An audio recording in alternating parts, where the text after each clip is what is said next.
Halo Sobat Bola, apa kabar? Semoga Baik, semua sehat selalu. Amin, amin, amin. amin. AFC akhirnya sudah merilis tempat laga babak keempat ya, yaitu di Qatar dan di Arab Saudi. Nih Bro Ipung, Hmm. katanya kita takut juga ya kalau di Qatar ya. Takut dicurangin.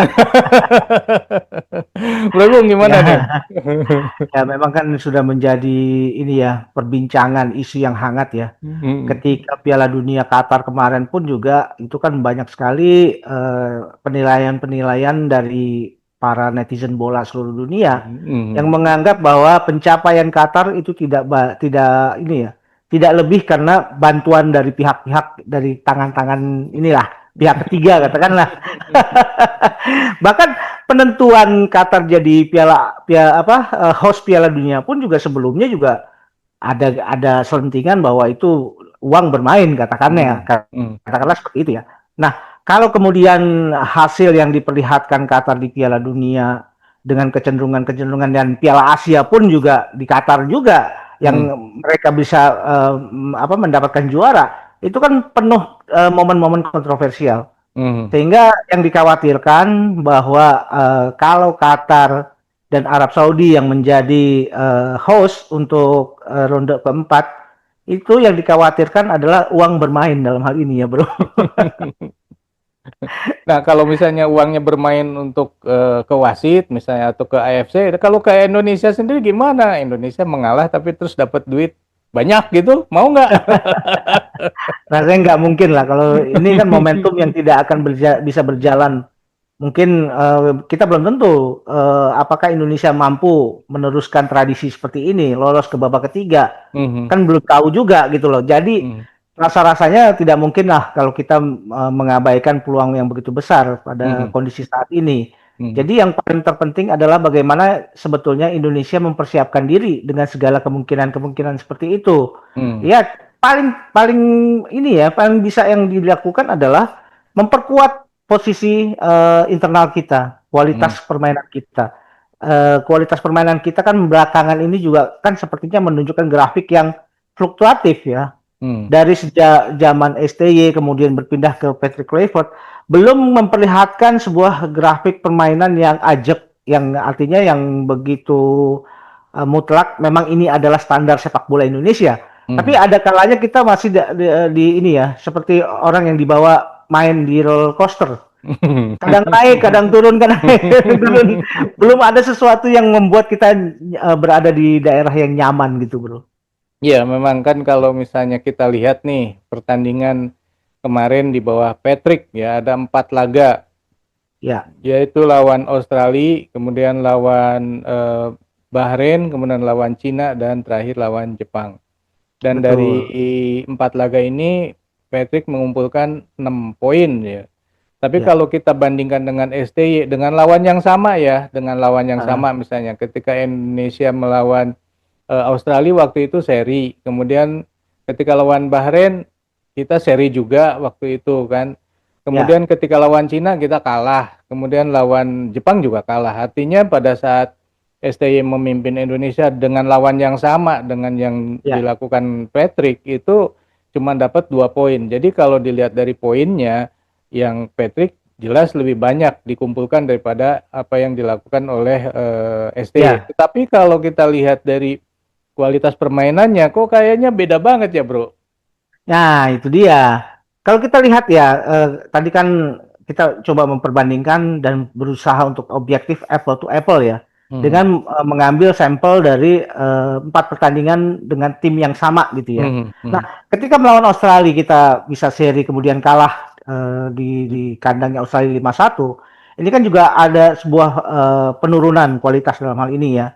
mhm, Padahal kalau kita lihat sebelumnya di zamannya STY katakanlah itu kan pemain-pemain diaspora kita belum semewah sekarang gitu loh bro. mhm, mhm, mhm, Nah itu yang jadi masalah. Kenapa dengan squad yang dalam tanda kutip agak seadanya gitu ya, mhm, walaupun memang sudah diperkuat oleh beberapa pemain diaspora, tapi gaya permainan Indonesia tuh menarik. Hmm. Ketika melawan Bahrain pun kita sebetulnya tidak kalah, cuma Hmm. dikalahkan oleh wasit, gitu loh. Dengan China pun bahkan ada beberapa statement pemain China bahwa mereka ketika bertanding melawan Indonesia di zaman STY dengan di Patrick Kluivert, mereka merasa lebih kesulitan ketika melawan di zaman STY walaupun mereka menang. Hmm. Karena tingkat penguasaan bola Indonesia jauh lebih baik waktu itu Hmm. di Hmm. China. Hmm. Karena memang ada kelalaian aja di apa dua momen yang bisa dimanfaatkan oleh pemain China dari pemain-pemain belakang kita. Kelalaian itu ya Hmm. yang kemudian bisa dimanfaatkan oleh mereka. Hmm. Tapi secara permainan mereka under pressure gitu loh. Hmm. Hmm. Memang ketika melihat hasil yang diperlihatkan Indonesia ketika melawan China di GBK, saya Hmm. pikir hal itu ini ya tidak memperlihatkan sesuatu yang luar biasa. Hmm. Karena saya melihat bertanding melawan China di China aja dengan begitu banyak pressure-pressure dari penonton, itu kita bisa menampilkan gaya permainan yang asik, yang enak, lebih enak dilihat gitu loh. Hmm. Hmm. Tapi ketika di GBK kita menang 1-0 melalui tendangan penalti, Hmm. ini juga kan saya pikir bukan sesuatu yang luar biasa sekali gitu loh. Hmm. Hmm. Kecuali kita menangnya lawan Jepang, itu lain masalah ya. Hmm. Hmm. Hmm. Karena lawannya China dalam hal ini. Hmm. Kemudian kita juga melihat pada kemenangan kita melawan Bahrain. Ya wajar, saya pikir ya. Indonesia dikalahkan wasit bermain di Bahrain. Hmm. Ketika bermain di Jakarta dengan diaspora yang lebih banyak, tentu diharapkan bahwa kualitasnya juga lebih bagus. Ditambah lagi dengan pressure dari para pemain, dari para penonton. Ini saya pikir kemenangan lawan Bahrain itu juga menjadi sesuatu yang tidak luar biasa menurut saya. Hmm. Nah, yang menjadi luar biasa adalah kekalahan Indonesia ketika melawan Jepang. Hmm. Kekalahan kita melawan Jepang di zaman STY waktu itu kita kalah dengan angka yang juga cukup telak. Tapi saat itu Indonesia belum semewah sekarang. Hmm. Kemudian Jepang pun saat itu menurunkan pemain-pemain boleh dibilang lapis utamanya gitu loh. Hmm. Berbeda dengan ketika bermain di Jepang. Banyak pemain-pemain yang lapis pertama paling cuma Wataru Endo, Daichi Kamada, Kubo, Asano, hanya 4 saya pikir. Yang Hmm. lain ada yang usianya 19 tahun, Hmm. 20 tuh, 23 tahun, 22 tahun.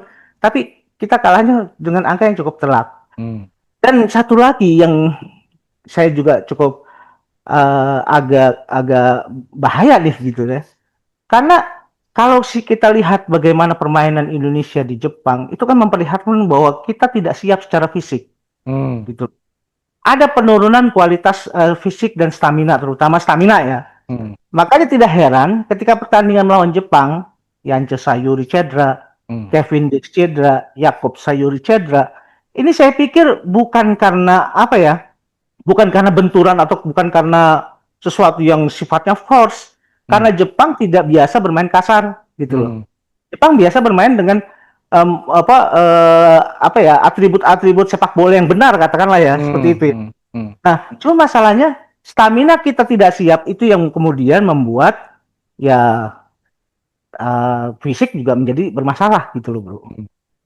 Ya, mungkin juga karena beberapa faktor ya. Kita lihat dulu yang Australia dulu nih ya. Kalau tadi dibilang sama apple to apple, memang Australinya adalah negara yang sama gitu. Tetapi jangan lupa pelatihnya udah beda karena waktu itu setelah Australia ini ditahan seri oleh Indonesia, terus pelatihnya kan dilengserkan waktu itu.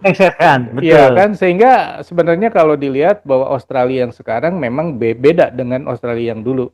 Bisa jadi Betul. memang yang sekarang lebih kuat daripada yang dulu. Nah, Ya. kemudian soal tadi disebut mengenai fisik, ya bisa jadi ya kita kalah terutama dengan Jepang ya. Kalau lihat ada videonya bagaimana mereka berlatih ya, wah gila banget. Dulu ketika Indonesia dilatih oleh STY fisiknya, kemudian banyak yang komplain ya, wah ini kayak apa katanya berlatihnya sekeras itu ya. Padahal kalau dibandingkan lagi dengan apa yang dialami oleh pemain-pemain Jepang, wah Indonesia nggak ada apa-apanya. Ya gini, saya juga kan bukan berusaha ikut campur dalam penetapan ini ya staf kepelatihan ya. Mhm. Tapi ya kalau misalkan ini menjadi sesuatu yang kemudian menjadi tidak produktif. Artinya kan Hmm. ini juga patut dipertanyakan gitu loh, Bro. Hmm. Hmm. Nah, apalagi kalau kita tahu bahwa yang namanya permainan olahraga itu kan tentu yang dibutuhkan adalah fisik dan stamina yang kuat gitu Hmm. loh. Hmm. Hmm. Untuk bisa menjadi bekal kita bisa mengarungi pertandingan yang berjalan mungkin selama 90 menit atau 120 menit. Hmm. Nah, kalau kita lihat kan dulu pemain-pemain kita juga punya stamina yang begitu kuat. Hmm. Artinya mereka juga tidak gampang goyah dan Hmm. punya semacam mentalitas juga Spartan ya, mentalitas yang Spartan. Ini kalau kemudian ini jadi ada sedikit pergeseran, ya saya pikir ini juga akan jadi masalah. Saya yang khawatirkan adalah penetapan pelatih yang berasal dari Eropa itu didasarkan pada banyaknya pemain-pemain diaspora kita gitu loh.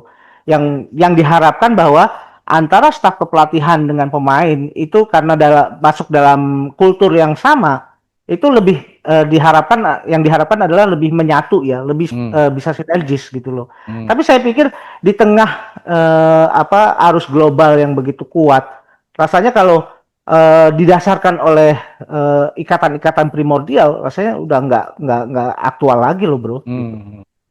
Oke. Nah, jadi itu kita tadi bahas mengenai laga kemarin ya. Tapi sekarang kalau Ya, misalkan Indonesia nanti melawan eh, katakanlah kita kan nggak tahu ya. Yang jelas ya, tuan rumahnya udah ada dua nih, Qatar dan Arab ya, ya. Apakah betul, Indonesia akan bermain di Arab atau bermain di Qatar gitu? Berarti betul, lawannya kalau nggak lawan Arab ya lawan Qatar kan gitu. Cuman betul. kita nggak tahu lagi lawan yang satunya lagi siapa nih, antara Oman atau siapa Uni lagi ya, Emirat Uni Arab, Emirat Arab atau satu lagi Irak, Irak gitu ya. Nah, ya, kita kan nggak tahu mau yang mana lawannya. Cuman yang jelas, betul. apakah kita dengan kondisi yang kayak kemarin ya, kita ngelihatnya kayak Aha, kemarin ketika melawan Jepang atau ketika kita melawan Cina yang terakhir lah. Apakah Indonesia betul, bisa menang bro di sana? Karena gini, kalau pengen lolos kita harus menang 2 kali. betul. Kayak gini, kalau dari komposisi bahwa kita saat ini dikepung oleh negara-negara Arab, satu-satunya negara yang di luar Arab adalah Indonesia. Hmm. Karena di situ ada Qatar, Arab Saudi, Oman, Uni Emirat Arab, dan Irak. Hmm. Kalau saya boleh memilih, saya mending Indonesia bertanding di Qatar, lawannya Qatar, itu satu ya. Hmm. Hmm. Kemudian satu lagi Oman gitu loh bro. Hmm. Karena saya melihat Irak nih jauh lebih kuat daripada Qatar dari Arab Saudi. Itu Hmm. yang saya khawatirin bahwa Indonesia akan satu grup dengan Irak sebetulnya. Hmm. Hmm. Nah, uh, kenapa kemudian saya memilih Qatar? Karena kalau saya lihat dari kualitas secara objektif tanpa embel-embel apapun, rasanya kok kita bisa ya mengalahkan Qatar gitu loh. Apalagi kemudian Oman ya, Oman yang mungkin dari 5 negara Arab ini saya pikir Oman adalah yang paling lemah gitu loh. Hmm. Jadi saya sih masih memilih kalau Indonesia boleh boleh Hmm. satu grup dengan Qatar Hmm. dengan Oman. Biarkan Arab Saudi, Irak dengan Uni Emirat Arab itu bertanding gitu loh bro. Hmm. Hmm. Hmm. Karena saya melihat kalau begitu peluangnya lebih terbuka bro. Ya, kita pernah lawan Qatar ya kalau nggak salah ya dulu. Pernah.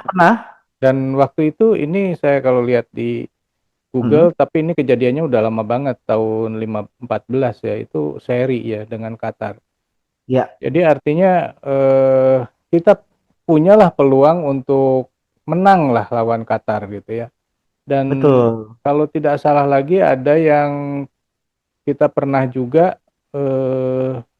sama Qatar itu di mana ya, kalau tidak salah di kualifikasi Piala Asia atau mana. Tapi waktu itu kita nggak jelek-jelek amat lah ya, waktu zaman STY ya. Ya, Artinya peluang untuk lawan Qatar bisa ya, kecuali yaitu tadi kalau Qatarnya mainnya nggak cuma 11 pemain, misalnya ditambah wasit, ditambah tuan rumah, ditambah ya, uang itu bisa jadinya bisa kalah telak. betul, betul. Kan memang yang sangat vokal dalam hal ini mengenai penentuan tuan rumah itu kan justru Irak ya. Irak yang juga terus berusaha menyenggol-nyenggol PSSI untuk menyuarakan hal yang sama gitu loh. Tapi pada akhirnya bahwa ketentuan dari AFC sudah menentukan mereka berdua yang jadi tuan rumah ya kita tidak bisa bicara apa lagi. Tapi paling tidak bahwa sudah seringkali disuarakan mengenai netralitas atau objektivitas penyelenggaraan sebuah turnamen apabila mereka berdua, terutama Qatar ya, kalau jadi tuan rumah, itu juga kan boleh dibilang menjadi pressure tersendiri ya buat AFC ya. Jangan sampai bahwa AFC kemudian melakukan blunder yang sama. Bahwa apa yang sudah mereka dengar dari penentuan Qatar menjadi tuan rumah, kemudian tampilnya Qatar di Piala Dunia juga penuh dengan kontroversi, Qatar juara Piala Asia juga penuh kontroversi, masa mau ditambah lagi dengan kondisi yang seperti sekarang gitu loh.